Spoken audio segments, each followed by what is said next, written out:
guys, இன்னைக்கு நம்ம 7th standard Tamil தாங்க பார்க்க போறோம். இந்த வீடியோ உங்களுக்கு ரொம்ப யூஸ்ஃபுல்லா இருக்கும். ஸ்கிப் பண்ணாம பாருங்க. இந்த வீடியோ உங்களுக்கு பிடிச்சிருந்தா சப்ஸ்கிரைப் பண்ணுங்க, லைக் பண்ணுங்க. அப்பதான் எனக்கு பெரிய வீடியோ போடுறதுக்கு ரொம்ப மோட்டிவேஷனா இருக்கும். வாங்க வீடியோக்குள்ள போலாம்.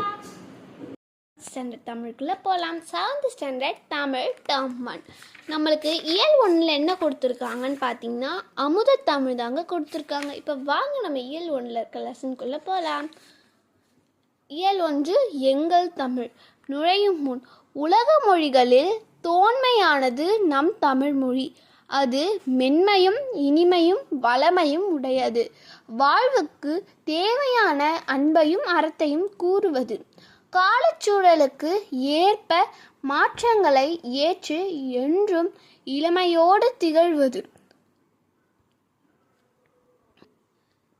அத்தகு தமிழ் மொழியின் சிறப்பை நாமக்கல் கவிஞர் பாடல் மூலம் அறிவோம்.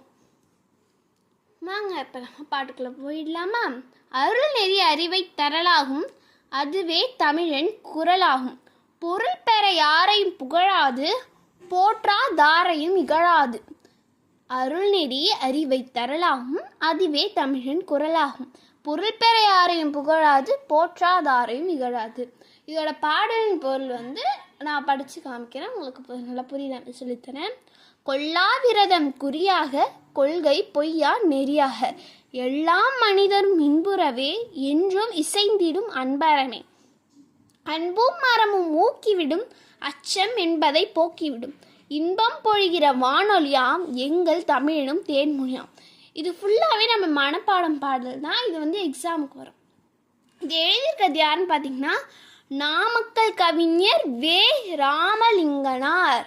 ஓகே, சொல்லும் பொருள் ஊக்கிவிடும், ஊக்கப்படுத்தும். ஊக்கிவிடும்னா நம்மளை என்கரேஜ் பண்ணுறது தான் ஊக்கிவிடும் சொல்கிறோம். விரதம், நோன்பு. விரதம்னா நம்ம நோன்பு இருக்கோம்னு சொல்லுவாங்கல்ல, அதான் விரதம். குறி, குறிக்கோள். குறினா நம்ம இப்போ ஒன்றுத்துக்கு எய்ம் பண்ணுவோம்ல, அதுதான் குறி. பொழிகிற, தருக்கின்ற. இப்போ பொழிகிறனா நம்மளுக்கு கொடுக்கறது, அதுதான் பொழிகிறன்னு சொல்லுவோம்.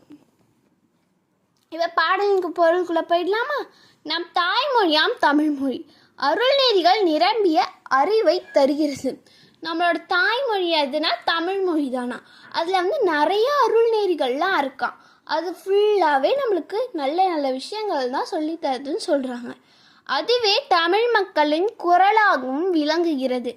அதான் தமிழ் மக்களோட குரலாக இருக்கா. இப்போ நம்ம வாய்ஸ் இருக்குல்ல, அதுதான் தமிழ் அந்த அதுதான் நம்மளோட குரலாக இருக்கான். தமிழ் மொழியை கற்றோர் பொருள் பெறுவதற்காக யாரையும் புகழ்ந்து பேச மாட்டார். இப்போ தமிழ் மொழி நம்ம கற்றுக்கிட்டு இருக்கோம்ல, அவங்க பொருள் பெறத்துக்காக, விஷயம் கற்றுக்கிறதுக்காக யாரையும் புகழ்ந்து பேச மாட்டாங்களாம்.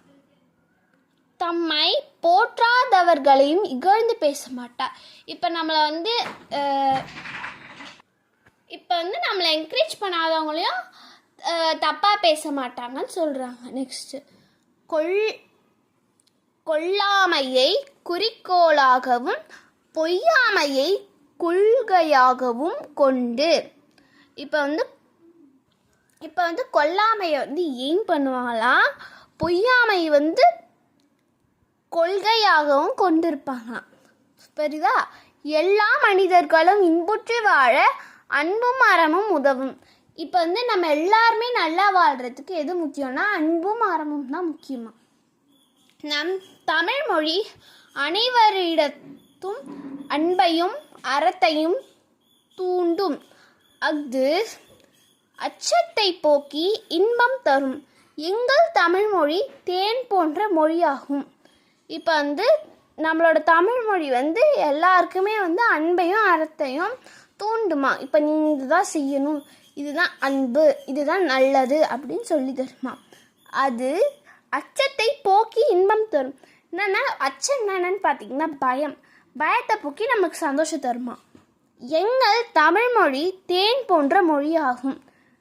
நம்மளோட தமிழ் மொழி எப்படி இருக்கும்னா தேன் எப்படி இருக்கும், இனிப்பாக இருக்கும்ல, அந்த மாதிரியான மொழின்னு சொல்கிறாங்க. ஓகேவா? இப்போ நெக்ஸ்ட் வீடியோவில் வந்து நான் புக் பேக் போடுறேன். இந்த வீடியோ உங்களுக்கு பிடிச்சிருந்தா லைக் பண்ணுங்கள், கமெண்ட் பண்ணுங்கள், அப்போ சப்ஸ்கிரைப் பண்ணுங்கள், மறக்காமல் பெல் பட்டனையும் கிளிக் பண்ணுங்கள். அப்போ தான் எனக்கு பெரிய வீடியோ போடுறதுக்கு ரொம்ப மோட்டிவேஷனாக இருக்கும். பாய்.